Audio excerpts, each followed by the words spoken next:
వర్ణం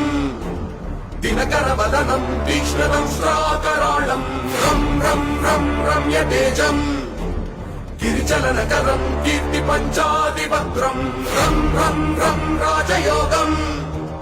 సకల శుభనిధిం సప్తవేగాళ వేద్యం రం రం రం రాక్షసాంతం సకల దిశయశం రామదూతం నమామి ఖం ఖం ఖం ఖడ్గహస్తం విషజ్వరహరణం వేద వేదాంగ దీపం ఖం ఖం ఖం ఖడ్గరూపం త్రిభువన నిలయం దేవతాసు ప్రకాశం ఖం ఖం ఖం కల్పవృక్షం మణిమయమతుటం మాయమాయా స్వరూపం ఖం ఖం ఖం కాలచక్రం సకల దిశయశం రామదూతం నమామి